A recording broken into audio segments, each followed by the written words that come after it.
Agora, enquanto há esse movimento por parte da oposição, no Palácio do Planalto, a orientação é de botar a bola no chão, ficar de boa, adotar uma reação discreta à prisão de Jair Bolsonaro. Então vamos entender essa estratégia com o Igor Damasceno, que chega ao vivo agora conosco. E por que manter o silêncio de um governo que utilizou bastante o que aconteceu no 8 de janeiro e tudo aquilo que está ao redor de Jair Bolsonaro para tornar mais estridente essa oposição ao ex-presidente? Hein, Igor? Conta pra gente. Bem-vindo. Evandro, o objetivo do governo federal é que não haja nenhuma situação que comprometa as negociações das tarifas impostas por Donald Trump com o governo dos Estados Unidos. Boa tarde a você, boa tarde também a todos que nos acompanham. Eu conversei com um interlocutor do Palácio do Planalto e ele me disse que a ordem interna é exatamente essa. Nem o presidente Lula, nem os ministros do governo, tampouco o perfil oficial do Palácio do Planalto vão comentar ou mesmo comemorar a prisão domiciliar do ex-presidente Jair Bolsonaro, justamente para que não atrapalhe nas negociações com o governo dos Estados Unidos. Essa recomendação veio depois de um anúncio do governo norte-americano sobre a prisão de Jair Bolsonaro. O governo norte-americano acusou o ministro Alexandre de Moraes de ser um violador dos direitos humanos. Então, ao se abster dessa situação envolvendo o ex-presidente, a mensagem que o Palácio do Planalto quer passar para o governo dos Estados Unidos, que uma coisa é o poder executivo, outra coisa completamente diferente é o poder judiciário. E que nesse episódio da prisão domiciliar de Jair Bolsonaro, aliado direto de Donald Trump, essa é uma situação que envolve o poder executivo, o poder judiciário na figura de Alexandre de Moraes e que o Palácio do Planalto não interferiu. Então, ao ficar em silêncio, é exatamente isso, que o presidente Lula não seja envolvido politicamente nessa situação e com isso não haja um agravamento da crise diplomática com o governo norte-americano. Hoje de manhã, aqui no Palácio do Itamaraty, onde eu falo ao vivo, o presidente Lula discursou na abertura do Conselhão. E logo no início ele já deixou bem claro, não vou falar sobre o que aconteceu ontem. Então, seguindo essa recomendação do Gabinete de Crise do Palácio do Planalto, para que não haja um agravamento da crise e não atrapalhe nas negociações a poucas horas de que essa sobretaxa de 50% comece de fato a vigorar, viu, Evandro? Meu amigo, obrigado, bom trabalho para você em Brasília. Ô Alangani, o Igor Damasceno traz a informação principal. O governo não quer chamar mais a atenção do governo norte-americano nesse momento em que já há uma dificuldade de negociação da taxação. Mas o silêncio de Lula e de seus aliados faria a diferença nesse momento, porque provavelmente já haja ali na cúpula de Donald Trump uma discussão sobre a prisão domiciliar de Jair Bolsonaro. Então, é claro, um movimento de Lula, uma fala mais estridente poderia inflamar ainda mais essa situação. Sim, agora, evitar uma reação é bem difícil, né? É exatamente assim que eu leio a situação, né? Ajuda a não inflamar mais, mas não evita, até porque já na imprensa norte-americana, né, tem ventilado aí interlocutores muito próximos de Donald Trump falando de uma retaliação. Eles já dão como certa essa retaliação de Donald Trump e muitos ali também críticos à prisão domiciliar de Jair Bolsonaro. Ou seja, são pessoas muito próximas do presidente dos Estados Unidos, interlocutores que, em certo sentido, estão falando pelo presidente. Resta saber, Evandro, como será esta retaliação. Será em cima do ministro, dos seus familiares, vai para outros ministros, atingirá o presidente da Câmara, do Senado, não sei, ou será contra o país inteiro com tarifaço? A gente não sabe, mas o fato é que com 99% aí de probabilidade haverá sim algum tipo de retaliação. Ô Zé Maria Trindade, como é que você acha que vai ser a estratégia do governo agora, além de uma reação mais moderada, as negociações? De que maneira que elas aconteceriam? Porque desde o começo há uma tentativa do governo de separar a questão institucional e econômica da questão política e ideológica. Mas em se tratando de Donald Trump, essa é uma estratégia bem difícil de ser alcançada, né? Mas bem antes mesmo assim dessa contenda com o presidente Donald Trump, o governo já tinha adotado o sistema de ficar calado nesses momentos críticos. Isso, para dar a impressão, eu até conversei com um ministro que falava, não tem nada a comemorar, isso aí é uma coisa da justiça. Então, qual é a interpretação que eu tive nas conversas? É de que o governo quer dar um ar de normalidade, de que está acontecendo com o ex-presidente Jair Bolsonaro é uma questão da justiça, do Supremo e não da política. Por outro lado, também dizem os governistas na Câmara dos Deputados, e verbalizam isso, de que Jair Bolsonaro programou isso, fez testes, pressionou o Supremo e o ministro Alexandre de Moraes para chegar exatamente a essa prisão e, a partir daí, fazer essa demanda de vídeos, fazer a demanda de movimento nas mídias sociais e, principalmente, apoio. Eu estou traduzindo o que está dizendo a liderança governista no Congresso Nacional. E foram os líderes dizer que era uma estratégia política de esticar a corda, né? Continuidade do que está acontecendo com o filho do presidente Eduardo Bolsonaro lá nos Estados Unidos. Mas, na verdade, não é bem assim. Ninguém coloca o pescoço na foice para provar que é valente ou para se fazer de vítima. É uma situação que é preciso o Congresso reagir. Isso aí foi um divisor de águas. Vou repetir, a tornozeleira no senador Marcos Duval foi um divisor de águas. Alguns partidos ali, deputados independentes, entenderam que um sinal foi ultrapassado ali e no futuro isso poderia acontecer com qualquer um. Esse é o espírito de corpo da casa, que nem sempre são esses que ficam na frente ali, dando entrevista, verbalizando e falando. Alguns estão ali, como dizem na política, igual fogo no monturo, né? Você olha, não tem nada, e está mais por dentro, está queimando. O Congresso está assim nessa relação com o Supremo. O Fábio Piperno, e aí o Zé Maria Trindade trouxe sobre a relação com o Supremo. Você entende também que essa reação moderada, que é orientada pelo governo federal, tem a ver também com a necessidade de baixar um pouco a fervura entre os poderes e não só sob o olhar de Donald Trump? Porque não é apenas com os Estados Unidos que a questão está inflamada. Aqui também, na relação entre os poderes, já há um tempo em que o diálogo não ocorre de maneira assim pacífica.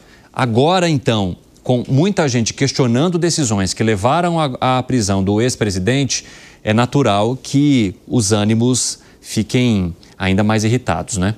Por mais que o principal punido até aqui seja o líder da oposição, o governo tem sim que, mais uma vez, demonstrar que esse é um processo do judiciário, não é um processo do governo contra o presidente Bolsonaro. Então, eu acho sim que o governo tem que manter bastante distanciamento em relação a isso. Qualquer gesto que o governo fizer na direção de, por exemplo, criticar o presidente Bolsonaro, inflamar mais os opositores, tudo isso vai contribuir para aumentar a tensão. E eu acho que agora o momento é exatamente fazer o contrário, de distensionar. Então, não há, assim, o governo não tem que... primeiro que ele não tem o que fazer nisso. Ou se o processo é do judiciário, o governo nem tem como interferir. E se ele começar a palpitar demais, vai dar a impressão para uma parcela da sociedade e também para o inimigo externo de que, puxa vida, essa é uma ação do governo, o braço longo do executivo do Brasil que está punindo, encontrando alguma forma de punir o seu principal opositor.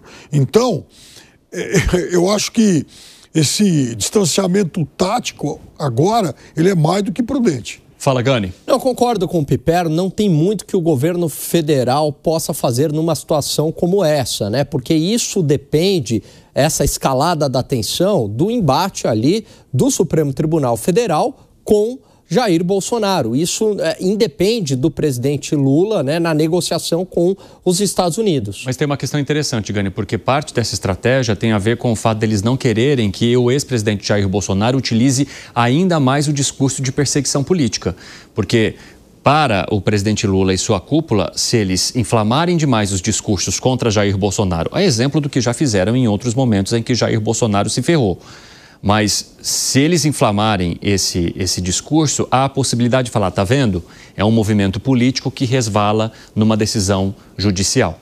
Claro, não, e isso faz sentido pelo seguinte, né? Até porque as medidas cautelares contra o ex-presidente Jair Bolsonaro, no meu entendimento, foram medidas que flertam com a censura prévia. Você não tem no ordenamento jurídico brasileiro a possibilidade de exclusão da rede social, por exemplo. Então, que ele não possa se comunicar com rede social, enfim, ainda mais com essa decisão se estendendo a terceiros. Aliás, motivo pelo qual que ele foi preso. Para mim, não faz o menor sentido. Então, quer dizer, a pessoa lá fez uma postagem, né?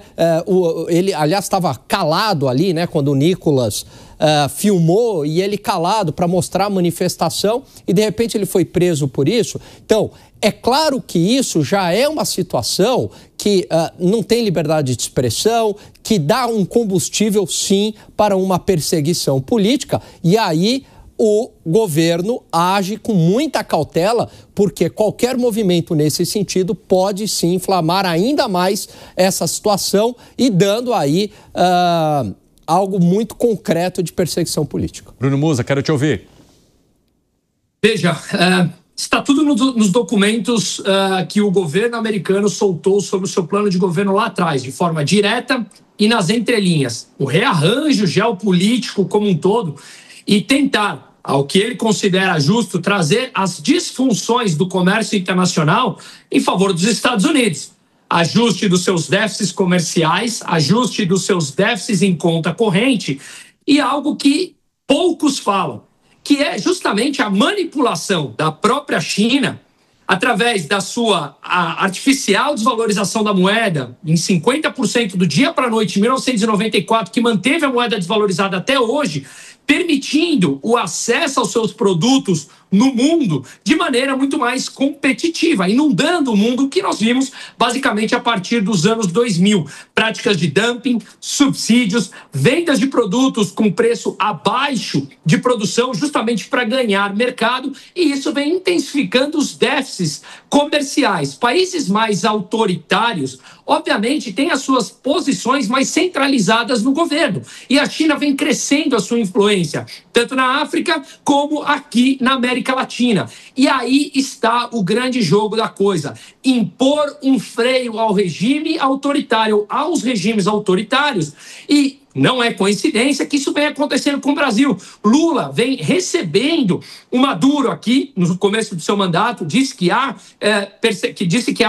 democracia na Venezuela. Eu estou publicando em poucos dias meus livros do que eu vivi na Venezuela. Portanto, é uma afronta realmente dizer que na Venezuela há democracia, se aproximando de regimes como o russo, de regimes como o da China, onde são claramente regimes mais fechados, políticas mais fechadas. Se isso passa a ter uma influência maior na América Latina, é claro que é uma afronta justamente ao dólar e claramente aos interesses econômicos e comerciais dos Estados Unidos. Enquanto o dólar for uma moeda hegemônica de demanda mundial, esse nível de dívida dos Estados Unidos estratosférica e impagável justamente não traz nenhum risco. Só que se a soberania do dólar for colocada em xeque, é claro que esse nível de dívida hoje de 37 trilhões se torna um problema gigantesco para os Estados Unidos.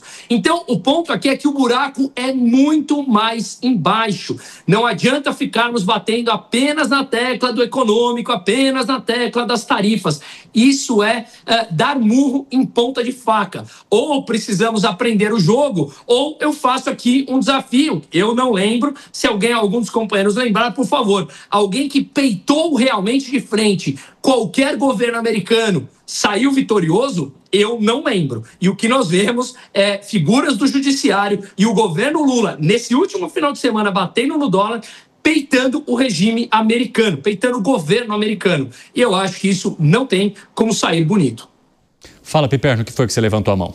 Não, quando o Musa chamou atenção para o fato de governos que teriam peitado governos americanos e saíram vitoriosos. Musa, no campo econômico, a gente tem, por exemplo, a China. No campo militar, até o Vietnã. E nos últimos tempos, no campo, digamos, geopolítico, militar, bélico e tal, das ameaças, até a Coreia do Norte. Vejam só, no mandato anterior, o presidente Trump chegou a fazer encontro de cúpula com o líder da Coreia do Norte ameaçando a Coreia do Norte. A Coreia do Norte está fazendo teste nuclear até hoje. É um país miserável, um país muito pobre. Mas nenhum país com toda essa anemia econômica foi dobrado. Até porque boa parte do mundo também está aprendendo uma coisa. O presidente Trump, ele ruge alto, ele ameaça, mas quem paga para ver, muitas vezes acaba afugentando essa ameaça toda. Fala, Bruno, o que você quer responder? Não, Piperno, ok, no campo econômico, Coreia do Norte, Rússia e Vietnã, países completamente fechados. Eu prefiro olhar para frente e falar, será que o Brasil tem algum caminho que pode se direcionar para países mais livres, Estados Unidos ou os nórdicos europeus? Ok, se nós formos nos comparar a Coreia do Norte, Vietnã e China, eu prefiro olhar pelo outro lado, nesse sentido. Pera lá, eu não disse exatamente isso. Eu disse o seguinte, você me chamou atenção para países que peitaram os Estados Unidos, eu disse inclusive a China. Falei da Coreia do Norte, né? Falei de países, a guerra do Vietnã, invadiram lá. Agora, veja, é uma coisa que a gente tem que separar. O fato desses países em algum momento terem peitado os Estados Unidos, terem enfrentado os Estados Unidos e continuam aí até hoje, quer dizer, não significa que o Brasil tenha que adotar, por exemplo, os regimes que esses regimes praticam internamente. Não é isso. Ninguém defende isso. O Brasil é um regime. Tem um regime democrático, aberto, tem que continuar sendo assim, tem que continuar fazendo o que faz, ou seja, se relacionar com todo mundo sem qualquer tipo de subserviência. O Brasil já se configura em números em um país bastante fechado. Quando nós dividimos o mundo basicamente em dois, o Brasil está na parte de baixo dos países mais fechados ao comércio internacional. Então, além do Lula se alinhar a esses regimes autoritários, nós estamos num país altamente fechado comercialmente. Calma aí. O Lula se alinha aos países fechados ou ele se alinha aos países abertos quando negocia, por exemplo, tratado de livre comércio com a Europa? Mas não sai negócio. Não sai negócio. Até porque não depende só dele, mas o que eu estou dizendo é o seguinte, não, a contraparte não quer, né? Musa, mas não é do ponto de vista intelectual defensável a afirmação de que o Brasil só se alinha aos regimes fechados. É verdade, o Brasil se alinha a regimes fechados como os Estados Unidos. O presidente Trump aceita avião do emir do Catar. Ele negocia com a Arábia Saudita, é amigo da Arábia Saudita, que no primeiro semestre desse ano foi o país que mais executou opositores. Agora, o Brasil faz, sim, negócio e alinhamentos com todo mundo, como os Estados Unidos. Não é fazer negócio. Concordo com você, Piperno. Acho que isso é importante, mas não é fazer negócios. É chamar a Venezuela de democrática. É ir à Rússia comemorar logo depois que ela invadiu a Ucrânia. Enfim, são esse tipo de declaração que não traz vantagem alguma para o Brasil. E, de novo, é aquilo que eu sempre falo. Os políticos não pagam as contas dos seus atos inconsequentes. Nós, a população civil, que pagamos. Qual foi o último ato em relação à Venezuela? Foi receber o Maduro ou foi impedir o Maduro de entrar no BRICS? Não tá bom já é suficiente eles chegarem e chamar o Maduro de democrática e o chanceler, o Celso Amorim, estar lá dando a mão para o Maduro? É verdade, isso foi uma aberração. Só que depois disso, eu acho que houve uma revisão da posição do Brasil a ponto de vetar a entrada da Venezuela no BRICS.